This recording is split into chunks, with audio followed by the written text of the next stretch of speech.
While the Galaxy S26 Ultra may not seem that impressive on paper, there are a bunch of helpful upgrades hiding beneath the surface. Whether you are looking for improvements to AI, better camera quality, faster charging, or just better overall security, the Galaxy S26 Ultra should have something for you. If you are wondering where most of Samsung's effort went with this year's flagship, look no further than the Samsung Galaxy S26 Ultra. While you may not notice much differences at a glance, there are plenty of upgrades this year, especially underneath the surface. Samsung has done a lot of tinkering with the phone, making it thinner and lighter than the last year's model, all while offering improvements to staple hardware like the display, vapor chamber, and camera. But there is also been emphasis on making your phone easier and simpler to use, with a little bit of help from AI, of course.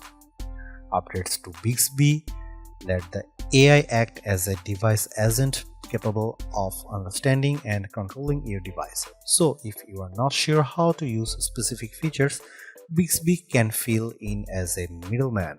Photo Assist also lets you edit all your photos and videos using prompts rather than being forced to do it all manually. The most intriguing upgrades for most will be the privacy display, which purposely blocks content from prying eyes, and it's customizable. Those are just a handful of upgrades that Samsung has added to the S26 Ultra.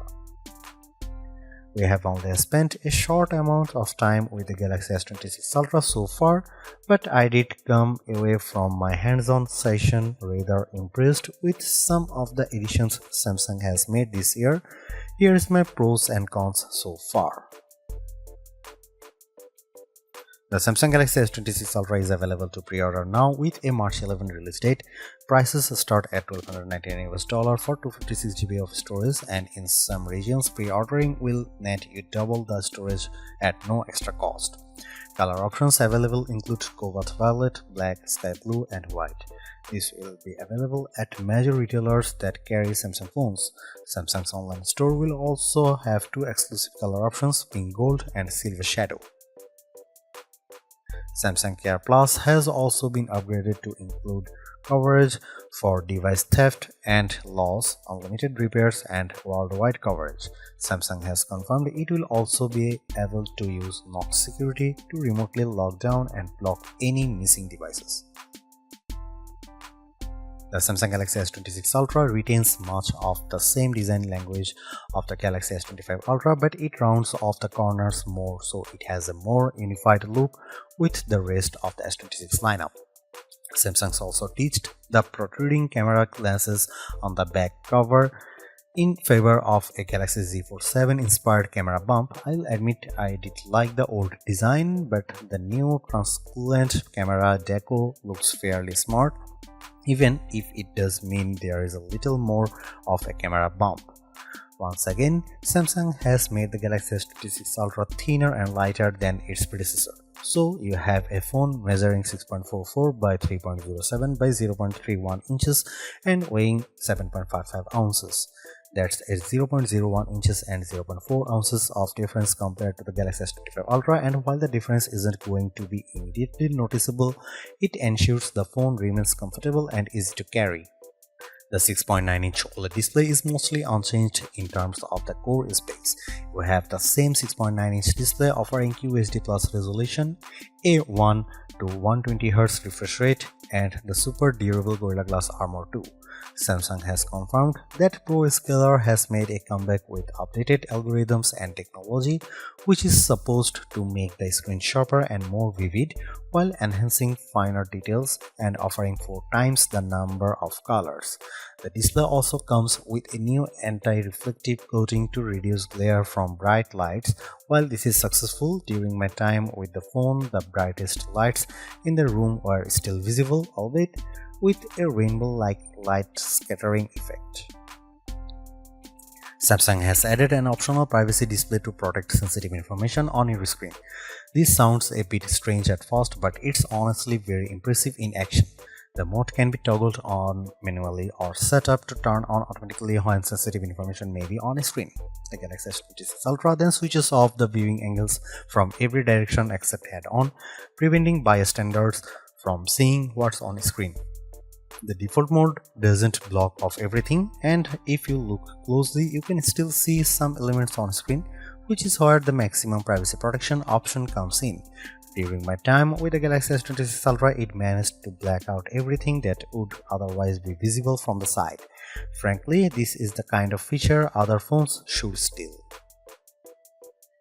It wouldn't be a new Galaxy phone without additions to Galaxy AI, and according to Samsung, artificial intelligence is one of the main tenets of this year's devices.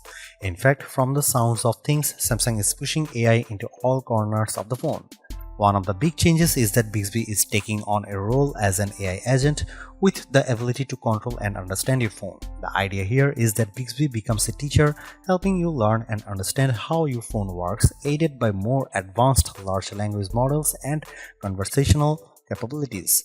You just need to know what you want done, and Bixby will be able to handle it for you. That includes searching the web. Galaxy AI also powers even more editing and sharing options, including the new photo assist feature.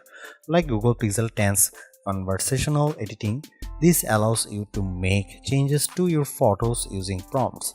The results are surprisingly impressive and a little unnerving as a result. Prompts can also be used in the Creative Studio app to make certain kinds of content in multiple styles, including stickers, greeting cards, invitations, and wallpapers. The biggest new feature is arguably the new Now Nudge feature. We haven't had a chance to test these out for ourselves yet, but Samsung promises that it will be more proactive than the Now Brief and Now Bar. The idea is that it will make suggestions based on what it sees on screen. It also offers the ability to ask questions and look across your entire phone at the push of a button. Plus, there is the ability to find and group photos together based on the context you provide. That sounds pretty exciting to me. Now, Brief itself is set to be powered by a new personal data engine on your device this year. This offers better analysis, which leads to more personalized updates based on your habits and routines.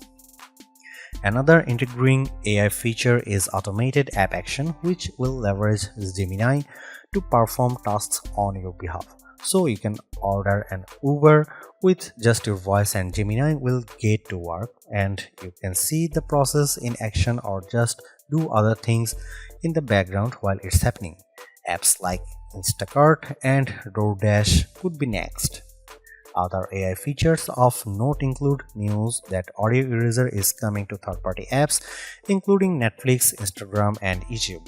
It will also be available as a quick panel settings option.